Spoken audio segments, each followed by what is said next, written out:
بسم اللہ الرحمن الرحیم۔ مشکل وقت میں دعا کیا کریں، کیونکہ جہاں انسان کا حوصلہ ختم ہو جاتا ہے وہاں سے رحمت خداوندی شروع ہو جاتی ہے۔ عادتیں نسلوں کا پتہ دیتی ہیں، ماتھے پہ کسی کے کچھ نہیں لکھا ہوتا۔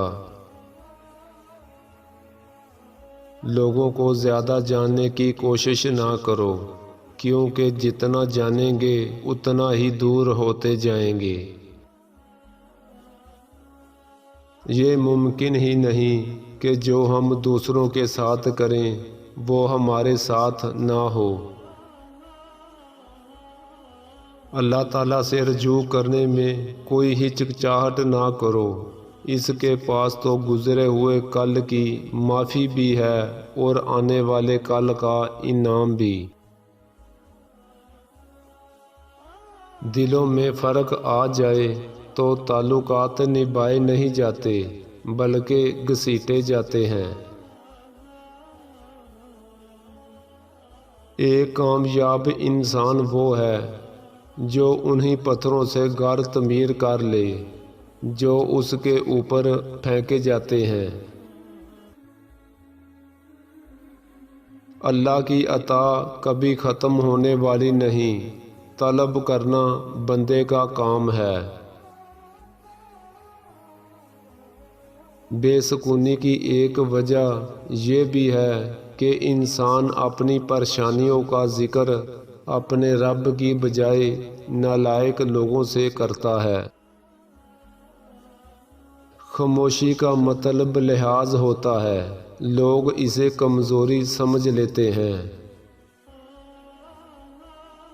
اور وہ جس کو اپنی طرف لانا چاہتا ہے اس کو اپنی محبت میں مبتلا کر دیتا ہے۔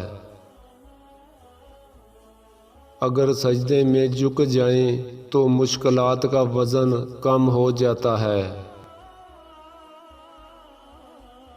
جب رشتوں میں ضد اور مقابلہ آ جائے تو یہ دونوں جیت جاتے ہیں، بس رشتہ ہار جاتا ہے۔ ناکامی ستیلی ہوتی ہے اور کامیابی کے 100 رشتے نکل آتے ہیں۔ بھروسہ ایک شخص توڑتا ہے اور بھروسہ ہر شخص سے اٹھ جاتا ہے۔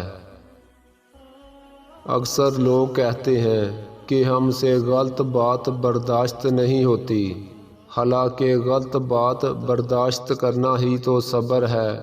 صحیح بات برداشت نہیں کی جاتی، تسلیم کی جاتی ہے۔ علم رکھنے والے سے لڑنا آسان ہوتا ہے، پر یقین رکھنے والے سے لڑنا انتہائی مشکل ہوتا ہے۔ کچھ راتیں اس لیے بھی نیند سے خالی ہوتی ہیں کیونکہ اللہ تعالیٰ چاہتا ہے کہ میرا بندہ مجھ سے باتیں کرے۔ صبر کے کچھ گھونٹ اتنے کڑوے ہوتے ہیں کہ پوری زندگی کی مٹھاس چھین لیتے ہیں۔ میں ان لوگوں کو کچھ نہیں سمجھتا جو اپنے آپ کو سب کچھ سمجھتے ہیں۔ حقیقی انسان وہ ہے جو اپنے جسم کے مردہ ہونے سے زیادہ اپنے دل کے مردہ ہونے کا خوف رکھتا ہے۔